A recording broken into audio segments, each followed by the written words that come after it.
The other thing I wanted to talk about really quick is hype, particularly hype for movies. Where does it come from? How is it created? Is it good for a movie? Is it bad for a movie? Does it create too lofty expectations?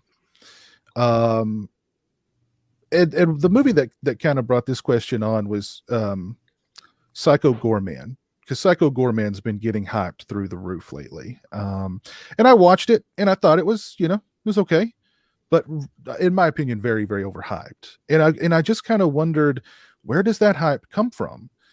Is it manufactured? Is it just, you see a flashy trailer and everybody loses their stuff? And does it ultimately, I think it in the short term, it benefits the movie because it gets the movie on people's radar, but it creates some pretty lofty standards. And if the movie doesn't live up to those lofty standards, it seems like it disappears pretty quick, i.e. Blair Witch, just to name one.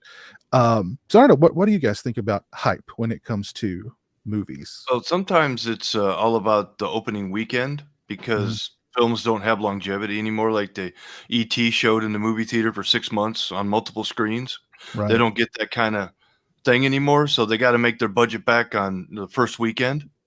So the most hype that they can possibly generate is they don't care if you go back to see it the next weekend. They don't expect you to. They just want to make their profit the first weekend and then get out. Right. And then they're on to the next thing. But with the thing like Goreman, I think it's kind of just I think it's a product of the time we're in now. Everybody's had such a dark year that everybody's just willing to grab onto something that's silly and looks fun. Right. And I think that movie looks like it would scratch that itch. I mean, I'm looking forward to seeing it. I don't expect it to be high art. I mean, it just, the concept of it, like we talked about, is like Billy and Mandy, with GWAR elements in it, and the Power Rangers, and to me, that's like, okay, that's silly enough that it makes me want to see it. I don't expect it to be great, but there are some lines in the trailer that are funny, and I think there are some situations that could generate some lighthearted moments. You have this evil guy that's being controlled by a little kid, and that's like totally destroying his self-image. And I don't know, just the whole thing just seems so absurd that it seems to be entertaining. So I don't know if I think the hype for this film is just generated by the darkness we're emerging from. And it's like the first light-hearted thing that we've seen. And maybe we just all want to laugh. I think maybe that might be, I don't know, I might be wrong, but that's just kind of the way I see it. That's what attracts me to the film. So here's a movie that knows what it is. It doesn't take itself seriously. I'm in. The one, if only Odorous Orungus from GWAR were still alive. Oh, man. He could have been Psycho Goreman, and it would have been tremendous. Yeah. He would have been perfect. Yes, he would have. Absolutely. Are you wearing a GWAR shirt, Mike? Yes, I am. Actually, he is wearing a GWAR shirt. Why do you say that? GWAR is the one band I've seen live the most times. I've seen them over 10 times in 4 different states. They were my Grateful Dead. Let me see it. Let me see it. There he is. Is that a concert tee or what? Oh yeah, that's a concert tee. I think it's from 2004. Did you get thrown up on? Did throw up? If you go enjoy a GWAR concert properly, you don't leave dry. You're soft. You don't know what liquids are, and you don't care. You're just having a great time. Anybody else hype for movies? I think the internet has a lot to do with the hype. I mean, not that there wasn't hype before the internet, which caused, some movies trouble. But I think since the internet has come along, movies get overhyped and people get expectations that are just beyond what they should be. And then they go into the movie thinking it's going to be so great and so awesome. And probably it is. But because their expectations in their head were way too high, they end up coming out and then ripping the whole movie to shreds or whatever. I even kind of feel like I did that with Inland Empire a bit, because you know, everyone on the internet's always talking about Inland Empire and how bad it is. And I mean, I always knew it wasn't that great, but I probably let the hype get to me a little more than I probably should have, because watching it the second and the third time, I started to like it a little bit more. I mean, even though Cameron and I really shredded it the last time, I still actually really, really liked it. I like it more than most movies. So I just think that the internet just hypes things up, and it isn't necessarily critics. It's everybody, you know, because nowadays you could be just on your Facebook and the stuff that you say can be news. So people will just go out and repeat whatever you say, even if you're authority on it or whatever. And it's like the telephone game. It just gets around, and then people start expecting things they shouldn't. And I think that's unfortunate for movies these days. Yeah, I agree. Anybody else? Yeah, you remember when Bird Box came out? It was that Sandra Bullock movie. Yeah. It's like that she was so accessible to the public that movie caught on like wildfire. And it's the greatest movie. It's what you read. And of course, as a horror fan, you kind of go in with a certain expectation. I thought it was okay, but I remember it was like the next Gone with the Wind or something, you know, on the internet. That's what I thought about the Haunting of Hill House. I went into that with like huge expectations, thinking it was going to be great, and it actually is. It's not bad, but it's not what I was picturing. People made it seem like it was going to be this awesome, scary movie. It's not even all that scary, really. It's more, to me, dramatic. So, I mean, it's not a bad movie, but it wasn't what they hyped it up to be. Right. I think it gets too much credit. Sometimes that it can go that way too. Some will get shredded, but some get way too much credit. Yeah. That don't deserve it. And I think sometimes the hype is manufactured by, like, you know, I mean, we've seen it with movies over the years where a big horror website or one of the horror magazines will take a liking because it's a friend of theirs has made a movie or whatever the case may be. A former employee has made a movie, and they just, you know, promote the crap out of it and give it this glowing review. And then you see the movie and all of a sudden those reviews have disappeared. And you know what I mean? You know, they're like, well, we didn't say for you to go watch that movie. You dreamt that. It can be manufactured really easily too, and can, you know, get you maybe a quick little payday. But then, like I said, there's very little lasting ability. But yeah, right on. Rahu mentions Underwater in the chat being hyped up like that. That was a manufactured hype. I don't mind saying it. I think it was manufactured. You know, I mean, you got to understand in this day and age that being a social media expert's a legitimate full-time position. People get paid to navigate social media, so you got to always be a little. It's safe bet is to never go into a movie that you hear about on the internet. You know, expect a masterpiece. Just watch it, and just tempered expectations is the safest bet, you know, for future reference.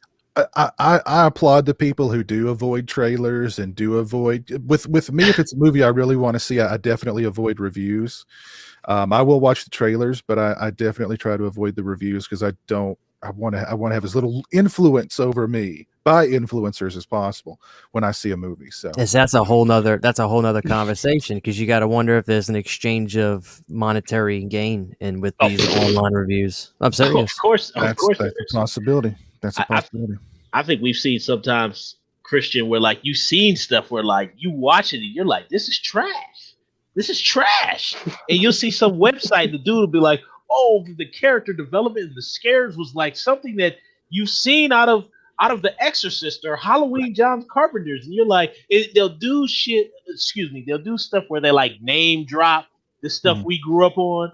And you're like, okay, so you're just trying to sway me to go see it. And then it's just like, okay, maybe this might have imitated something from Prince of Darkness, but it doesn't at all evoke that feel or have that lasting power. It doesn't mess with me. I think they create these films strictly. I mean, I think these movies are created for the hype versus the movies we grew up on. When we saw a trailer for Jack Nicholson Batman, it was like, whoa. Yeah. For real. I think some of these online guys, though, there's this thing now called, the online influencer.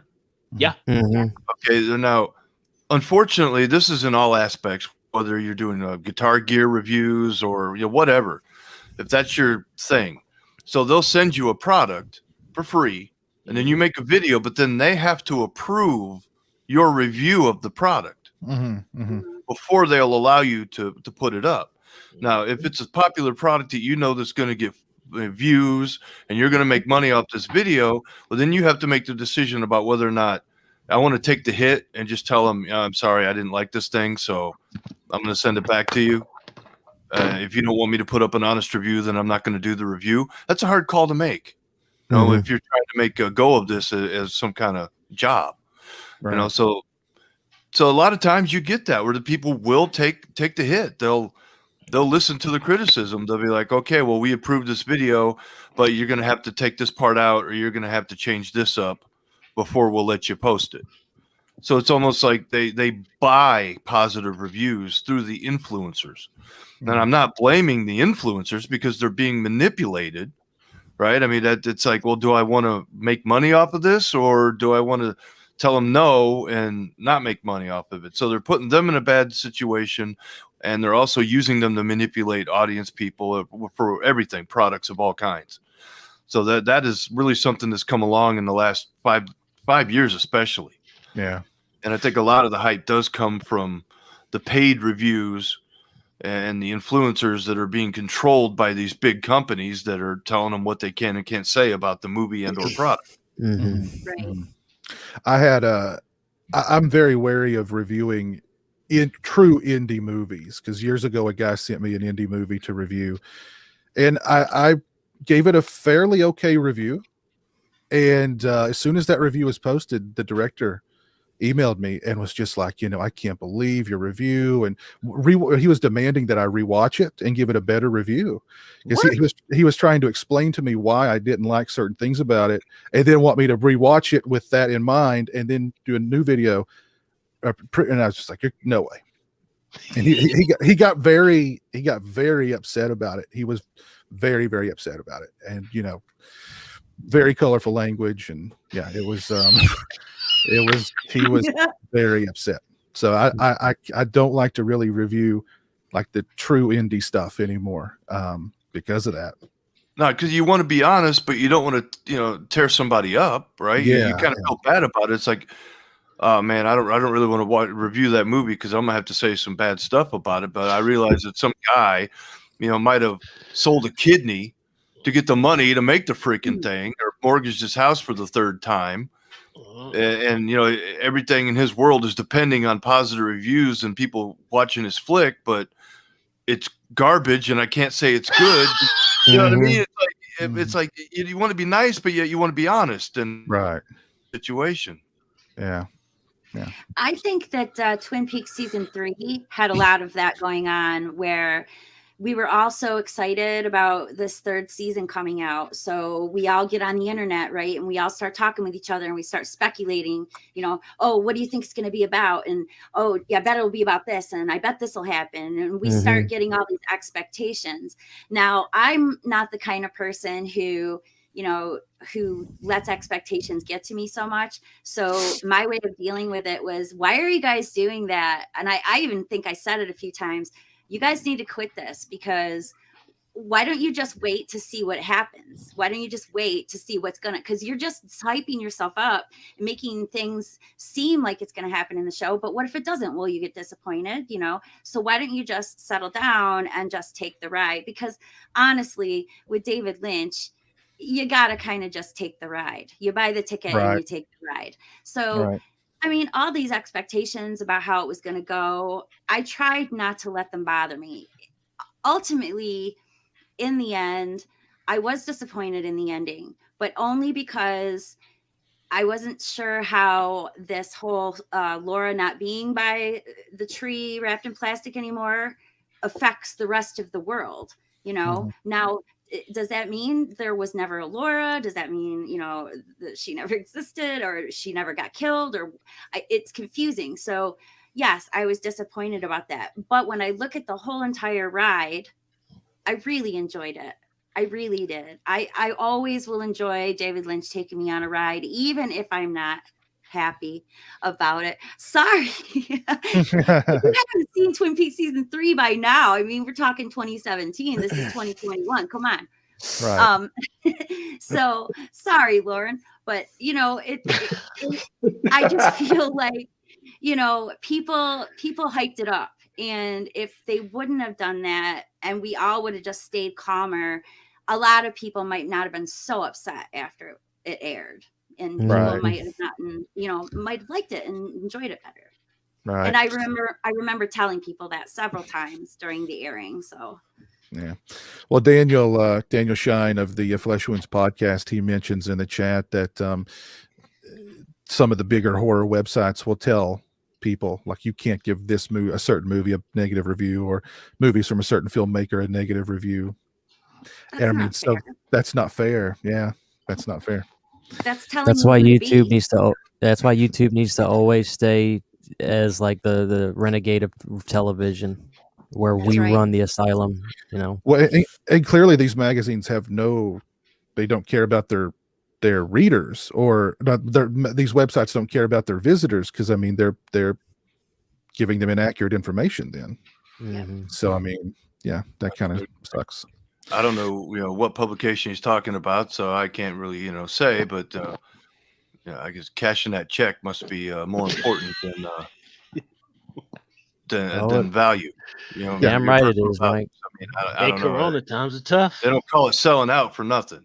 Damn right. Damn right.